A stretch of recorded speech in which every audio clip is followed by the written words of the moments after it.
escola do mundo, onde eu posso ensinar e aprender.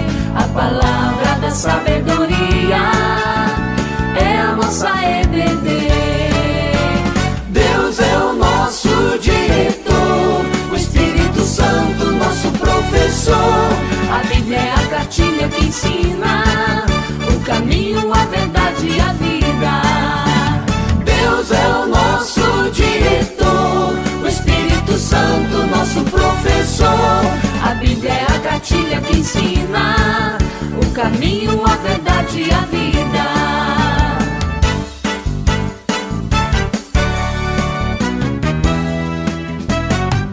Na manhã de domingo eu estudo, quero mais de Deus conhecer. Acenda a luz para o seu caminhar, venha para a EBD. Deus é o nosso diretor, o Espírito Santo nosso professor. A Bíblia é a cartilha que ensina o caminho, a verdade e a vida. Deus é o nosso diretor, o Espírito Santo nosso professor. A Bíblia é a cartilha que ensina o caminho, a verdade e a vida.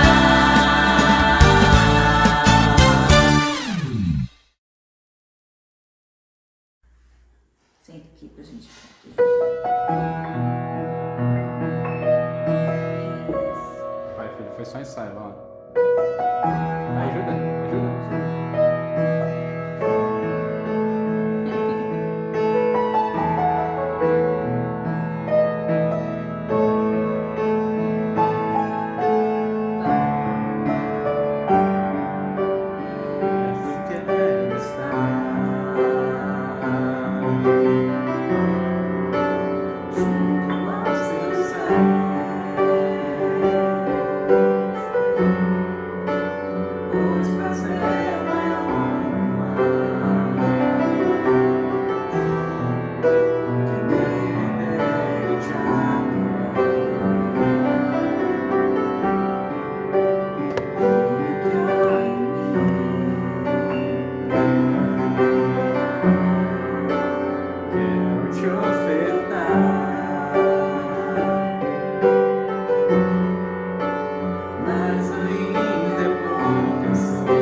dia, meus queridos irmãos. Mais uma escola bíblica dominical da Igreja Presbiteriana de Três Riachos.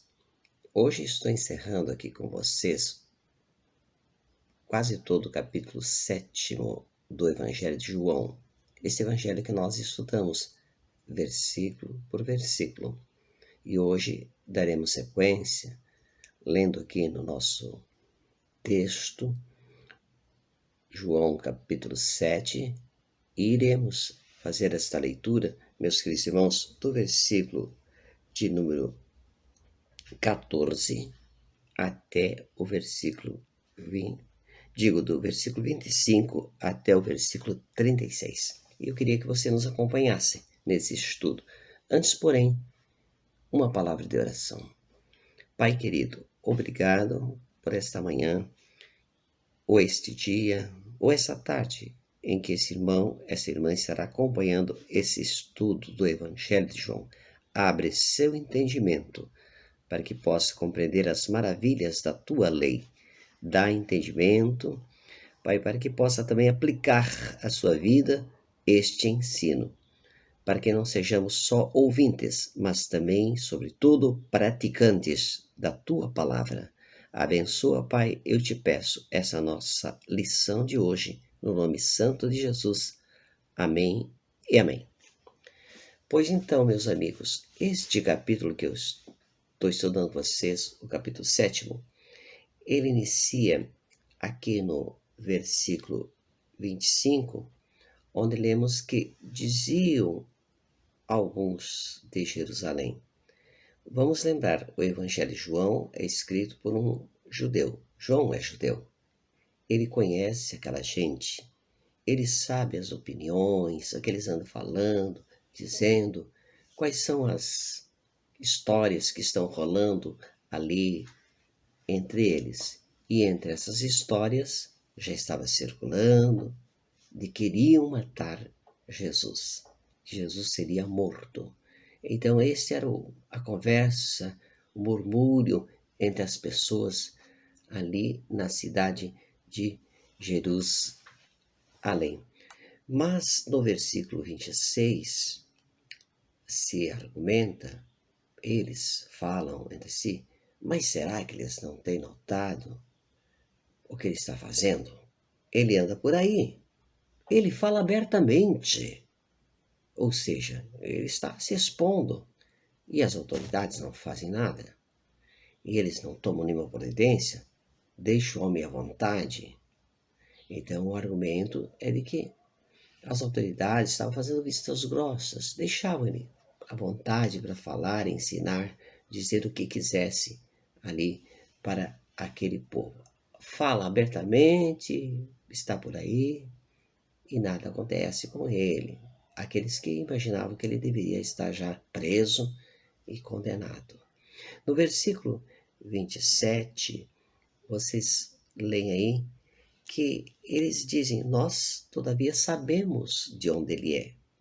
Ou seja, ele seria de Nazaré. E lembram que eles perguntaram, mas de Nazaré pode sair alguém? Nunca saiu um profeta sequer de Nazaré. Vai sair agora? Nunca saiu de ninguém de lá. Lá não é lugar de profetas. E nós conhecemos a família. Sabemos que o pai dele, humano, né, é José, o carpinteiro. A mãe dele é Maria, nós também conhecemos. Os irmãos dele andam por aqui. É porque naquele tempo havia a crença que o Messias apareceria assim de uma forma mística, misteriosa. Apareceria ninguém sabendo de onde. De repente o Messias estava entre o povo, anunciando as verdades de Deus. Mas não com endereço, família e morando ali entre eles. Isso para eles era inconcebível. Né? Nós sabemos de onde ele é. Sabemos a história dele. Como acreditar que ele seria esse Messias? Mas a Bíblia diz então no versículo seguinte, 28, que Jesus estava, pois, ensinando no templo. Ele continuava dando o seu recado. Mas eu quero chamar a atenção de você nesse estudo para uma palavra muito especial que Jesus usou. A Bíblia diz que ali no templo ele bradou. O Evangelho de João, esse que estamos estudando, por 3 vezes menciona este fato de que Jesus bradou, falou alto com aquela gente.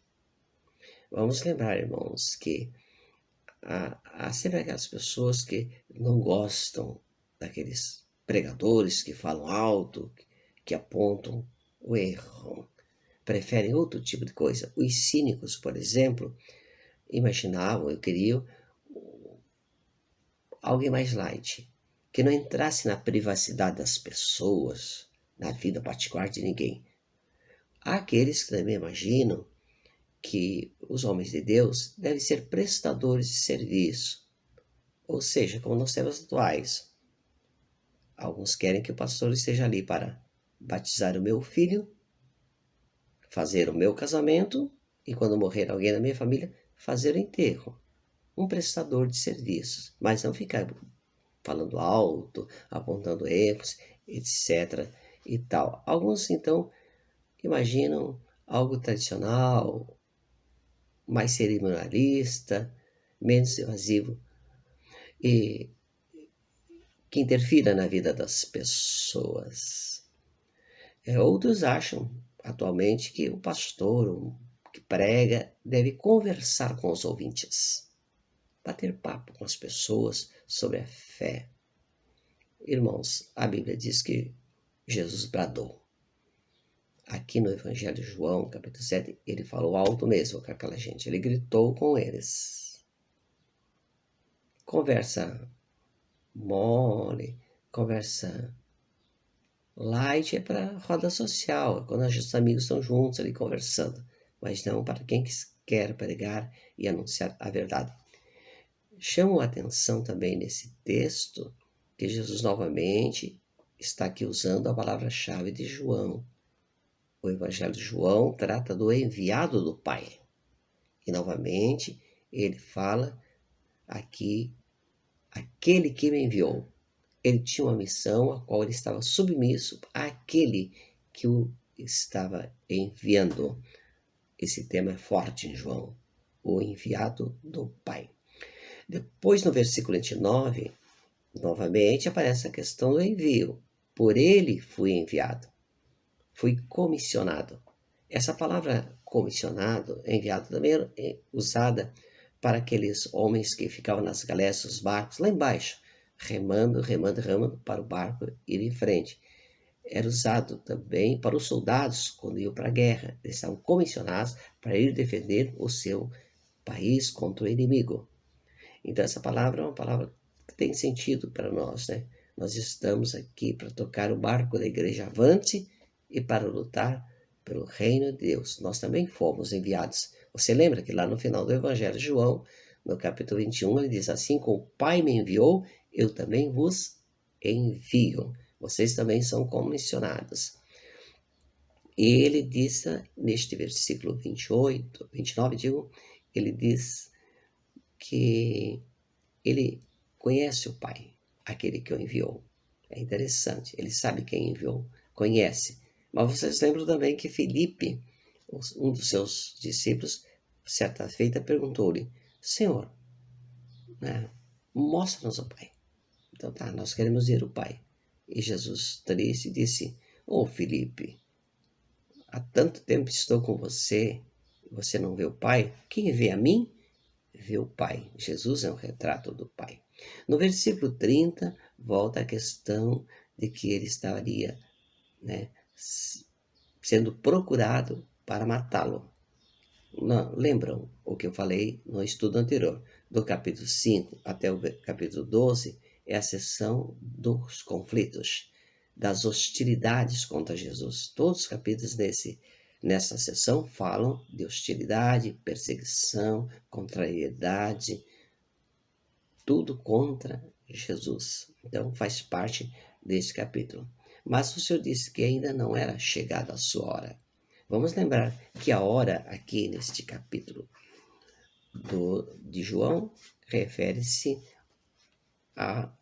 àquela ocasião que Jesus estaria sendo sacrificado, que ele daria sua vida por nós. Ele até usou uma ilustração, não sei se vocês lembram, de que quando a mulher está para dar à luz, ela sofre dores, aflições, e sofre muito. Porém, quando dá à luz e que ela vê que veio um varão ao mundo, ela se alegra, ela fica feliz e toda aquela dor é esquecida.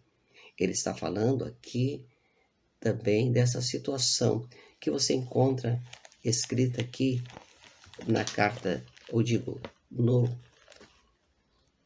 livro do profeta Isaías. Estou lendo aqui para você, aonde diz assim: Todavia ao Senhor agradou moê-lo, fazendo-o enfermar. Quando der ele a sua alma em oferta pelo pecado, verá sua posteridade e prolongará os seus dias, e a vontade do Senhor prosperará nas suas mãos. Ele verá o fruto penoso do seu trabalho, o trabalho de sua alma, e ficará satisfeito. O meu servo, o justo, com seu conhecimento justificará muitos, porque as iniquidades deles levará sobre si. Esta é a hora que o apóstolo João está falando, a hora em que se cumprirá esta palavra do profeta Isaías, que ele dará a vida por nós, dará a sua alma, e verá o penoso, que esse penoso trabalho vai alegrar o seu coração. A hora então faz parte de um plano divino. A hora é predestinada. É um tempo que Deus preparou para resgatar a humanidade. Diz o versículo 31 aqui em João 7, que alguns, alguns não diz aqui o texto, muitos creram. Esse tema crer é importante em João. João fala 98 vezes, gente, 98 vezes ele fala sobre crer. E aqui diz que muitos creram. Mas Jesus sabia, Jesus conhecia o ser humano, sabia que essa fé era aquela fé superficial. Vocês lembram? Antes, ele estava fazendo a multiplicação dos pães, e aquela multidão de 5.000 homens, mais mulheres, mais crianças, que são umas 12.000 pessoas, diz ali que eles creram em Jesus, depois da multiplicação dos pães. Lembram? Mas a seguir ele passa a falar que ele será preso, morto, e aquele pessoal todo o abandona. Até o Senhor perguntou, vocês também querem me deixar? Perguntou eles aos discípulos. Ou seja, aquela fé era efêmera, era fugaz, era passageira.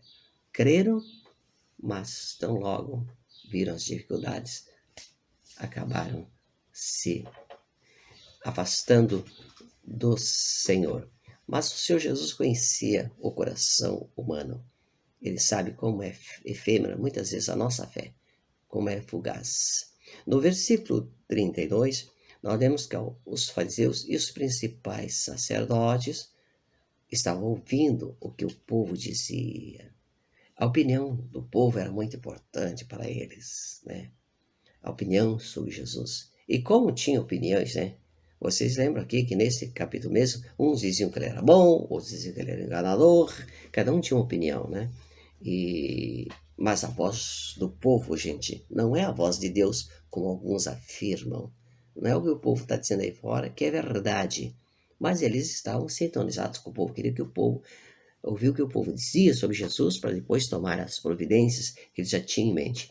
No versículo de número 33, o Senhor Jesus diz, ainda por um pouco, sabe quanto tempo eram? 6 meses. Eram só 6 meses que ele ainda estaria com eles.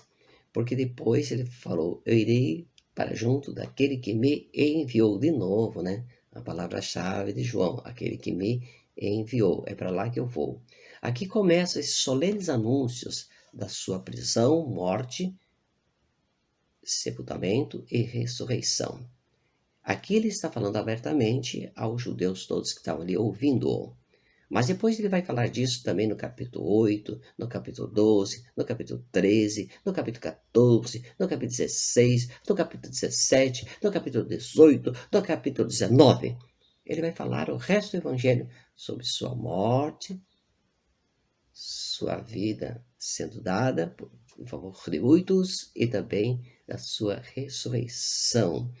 É um tema que vai ser abordado mais em particular com os discípulos, porque é eles que Jesus precisa preparar para essa separação, para que eles não se desanimem diante das dificuldades. Mas ele fala no versículo 34, aqueles judeus que estão ouvindo, vocês irão me procurar e não vão me achar. É uma profecia, né, irmãos? Porque até hoje, hein, os judeus estão procurando Jesus. Até hoje eles estão esperando o Messias. O Messias esteve com eles, passou ali em Israel. Eles não acreditaram, de verdade. Não acreditaram, de verdade. Não tiveram fé de verdade. E estão até hoje estão procurando Jesus. Até hoje não acharam ainda o Senhor Jesus. Mas no versículo 35, eles perguntam, então, mas para onde ele está indo? Será que ele está indo lá para os gregos? Né? Por quê? Imaginava que Jesus faria uma missão internacional. Bom, em Israel já anuncia o evangelho, lá para, né, a capital do mundo, para falar do evangelho de Jesus. E eles, então, vão ali comentar sobre esse assunto. Olha, irmãos, é interessante, porque essa foi a tentação de Satanás. Satanás também ficou tentando Jesus com os reinos do mundo. Mostrou-lhes os reinos do mundo. Tudo isso te darei, se prostrado me adorares. Eu darei o reino dos mundos. E eles também estavam pensando em Jesus conquistar o reino do mundo. Mas o que seria para Jesus se ele fosse para a Grécia? Quem sabe mais um dos filósofos da Grécia. Porque lá, todo mundo que chegava com uma doutrina, para eles era uma nova filosofia. Talvez gostasse, achasse bonito. Ele seria mais um dos filósofos que ali existem. E não teria ido além disso. Mas o Senhor não caiu nessa sedução. Nem pensou nessa sedução de viajar para o exterior para fazer missões internacionais. Ele estava ali, na terra dele, anunciando aos judeus, o seu povo, a palavra de Deus e a todos que ouviam. No versículo 36, meus irmãos, perguntaram eles, mas o que vem a ser essa palavra? O que vem a ser essa palavra? Estavam em dúvidas. Que palavra é esta? O que ele está dizendo? É isso mesmo? Ele vai morrer, vai dar a vida, vai ressuscitar? É isso mesmo? Olha, irmãos, esta foi também a indagação do apóstolo Pedro. Vocês lembram que também quando Jesus estava falando, um pouquinho adiante aqui deste capítulo, quando Jesus estava falando que ele seria preso, condenado, morto, sepultado, o apóstolo Pedro, né, estava ali junto, mas para onde tu vais? E logo diz, eu vou te seguir, onde quer que fores. E o Senhor Jesus diz, Pedro, não é assim. Você não vai me seguir até onde eu for, porque hoje mesmo, né, quando eu for condenado, você vai me negar 3 vezes. Ou seja, não é assim como você está pensando, tão fácil. Porque para onde eu vou é o sacrifício, é a morte, né? E de fato Pedro não foi, vocês sabem disso, ele negou Jesus. Muito bem, irmãos, mas este capítulo que nós estamos estudando, que eu quero encerrar hoje aqui com vocês, agradecidos por esse mês que passamos juntos, estudando o Evangelho de João, capítulo 7, eu queria chamar a atenção, porque esse é um texto notável. Esse é um texto que não tem uma realmente profundidade séria com respeito a quem é Jesus.